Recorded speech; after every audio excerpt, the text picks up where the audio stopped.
The first spark, the house was quiet, except for the muffled laughter coming from the dining room. My son and his friend studying for exams.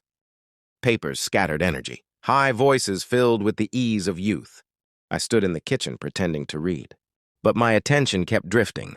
There was something about the way his friend spoke calm, confident with a charm that didn't try too hard. When my son left to drop off his girlfriend, silence slipped into the house.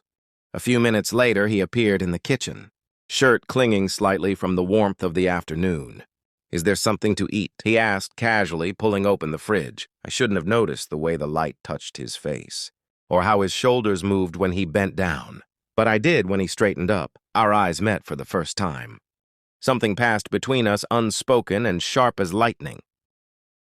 He didn't move closer, but the space between us changed. The air thickened. My pulse quickened in my throat. I tried to remind myself I'm a wife, a mother I know better, but then he smiled a soft, knowing curve of his lips that seemed to see right through me. "You're beautiful," he murmured. Almost to himself, the words hit me like a whisper of wind. Too gentle, too dangerous. I should have laughed it off. Should have ended it right there. Instead, I froze. My breath hitched, my heart racing loud enough to fill the silence. And then the sound of a car door outside snapped everything back to reality. My son was home. I stepped away so fast I nearly dropped a bowl from the counter. He didn't say a word, just looked at me once. Unreadable, before walking back to the table as if nothing had happened. But something had that night as I lay beside my husband. The image of his eyes stayed burned in my mind, and I knew that day had changed everything. The fire between us days passed, but the space between us only grew heavier. Every visit, every glance across the room, every accidental brush of fingers, all of it stoked something that refused to die. One afternoon, my son was upstairs. Lost in his music, I was folding laundry in the living room when I felt a presence behind me. His voice was soft. "You always look so put together." I turned, startled. Words caught in my throat. "You shouldn't say things like that." He stepped closer, just close enough for me to feel the warmth of his breath. His hand rose slow, deliberate, and brushed a strand of hair behind my ear. That single touch shattered every wall I'd built around myself.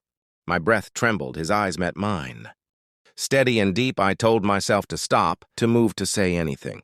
But I didn't when his lips finally met mine. The world dissolved. The laundry slipped from my hands. The sound of the rain outside fading into nothing. For a few stolen seconds. I wasn't a wife or a mother or someone bound by right and wrong. I was just a woman hungry for warmth. A connection for something that had been missing for far too long.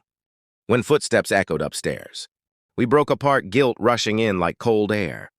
He stepped back, breathing hard. Neither of us spoke, but I saw it in his eyes. This wasn't the end that night. Lying awake in the dark, I whispered to myself that it was a mistake, that it wouldn't happen again. But the truth settled in my chest, heavy and undeniable. Something had started between us, and I no longer knew how to stop it. The point of no return.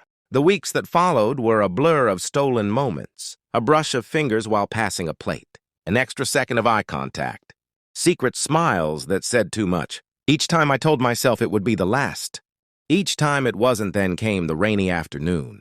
The house was empty, thunder rumbling in the distance. I didn't expect him at the door, soaked through hair dripping. "Eyes fierce, can I come in?" he asked, voice low. I should have said no, but I stepped aside. The silence that followed was unbearable. The storm outside mirrored the one inside me. I could feel the walls closing in. Years of loneliness, of pretending, of needing something real. When his hand reached for mine, I didn't pull away. What happened next wasn't reckless. It was slow, deliberate, like two people surrendering to a truth they'd been denying for too long. Each touch was a confession. Each kiss a promise we both knew we couldn't keep. Afterward, I lay with my head on his chest, listening to the rain. His fingers traced circles on my arm as he whispered, "You mean something to me." I wanted to believe him. I wanted to freeze time, but reality crept back in. The life I had built, the family that would shatter if they knew. From that day on, secrecy became our language. Every meeting was a risk. Every glance a game with consequences we couldn't escape. Neighbors started whispering. My husband started noticing my distance. And yet I couldn't stop. Love had become a dangerous addiction. and deep down I knew the ending. Every secret burns bright before it consumes everything around it. We were no longer on the edge, we had already fallen.